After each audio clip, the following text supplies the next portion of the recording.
अरे आग लगे, ये भी कोई जिंदगी है? सुबह से चिल्लम चिल्ली पुकार सुन के मैं तो तंग आ गई हूँ। अरे वो भी क्या दिन थे जब मैं गांव में रहा करती थी। पहले बड़ी सुखी थी मैं। पहले मेरी जिंदगी क्या थी और अब क्या हो गई है। शहर में तो लोग भेड़ बकरी की तरह जीते हैं। जीने का असली मजा तो गांव में है। क्यों, क्या हुआ माँ जी? आज गांव की बहुत याद आ रही है आपको? अरे हाँ बहू, शहर का जीना भी कोई जीना है? लोगों की आधी जिंदगी तो सड़कों के ट्रैफिक में निकल जाती है, और यहाँ रखा ही क्या है। एक बात कहूँ, दिल्ली शहर अब पहले जैसा नहीं रहा। क्या माँ, जब देखो गांव के गुणगान गाती रहती हो। ठीक है, इस बार ना बच्चों के कॉलेज की छुट्टियों में हम सब गांव चलेंगे, ठीक है? हाँ, ये ठीक है। फिर कुछ दिनों के बाद सारा परिवार अपने गांव चला जाता है।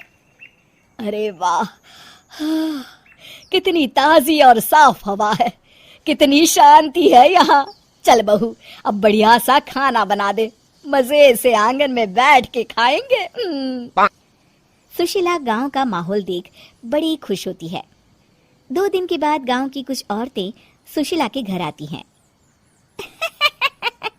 बड़े दिनों के बाद गांव आई है सुशीला।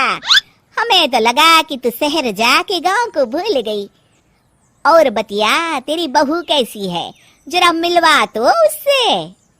अरे मेरी बहू तो लाखों में एक है।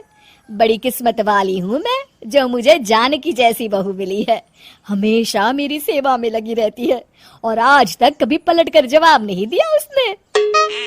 सुशीला की बातें सुनकर सभी औरतें हंसने लगती है।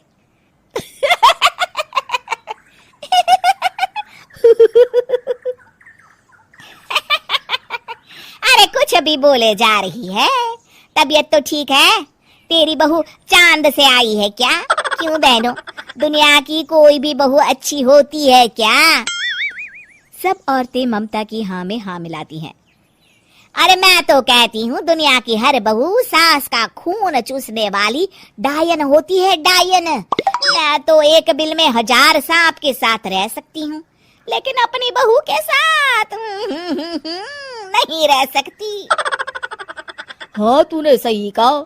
मेरी बहू तो तेरी बहू से भी 2 कदम आगे है।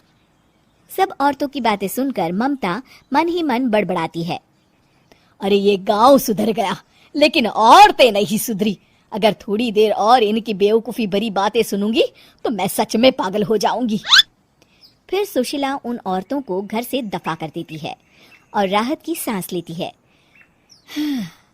अरे बहू, जरा बाम लाके मेरे सर पर तो लगा दे।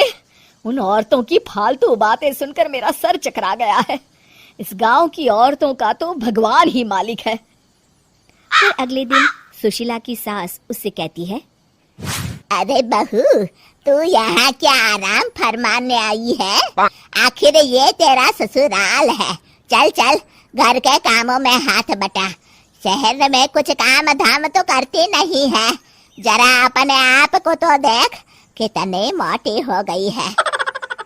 सारा दिन घर का काम करने के बाद शाम को सुशीला, हाय मेरी कमर, हाय मेरे पैरों ने तो जवाब दे दिया। आज तो मुझसे मक्खी भी न मारी जाएगी।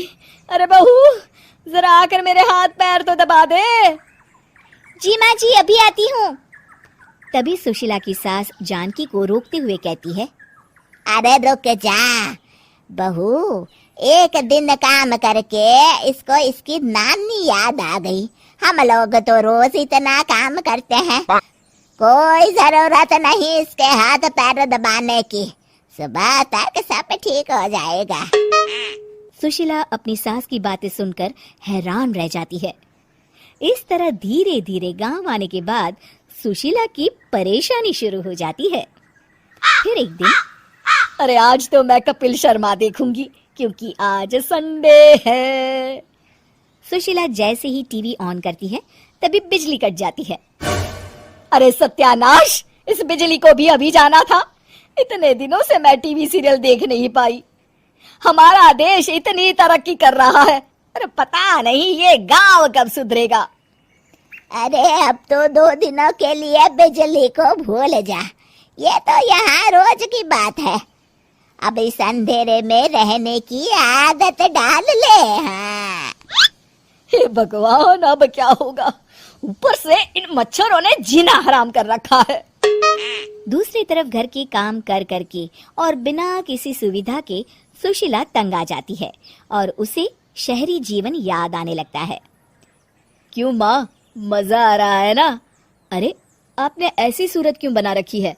मुस्कुराइए, अब हम गांव में हैं। मोहन के साथ जानकी भी अपनी सास की खिंचाई करती है। हाँ हाँ माँ जी, आप ही तो यहाँ की बड़ी तारीफ कर रही थी। फिर अभी तो कुछ ही दिन बीते हैं। वैसे भी अब तो आप यहीं रहने वाली है ना? अरे नहीं नहीं बहू, मैं एक दिन और यहाँ रुकी तो मर जाऊंगी। मुझे शहर ले चलो। क्या दिन थे, कितनी सुखी थी मैं वहाँ।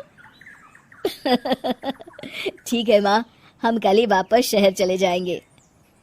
इस तरह सुशीला शहर आ जाती है और फिर कभी दोबारा गांव जाने की जिद नहीं करती।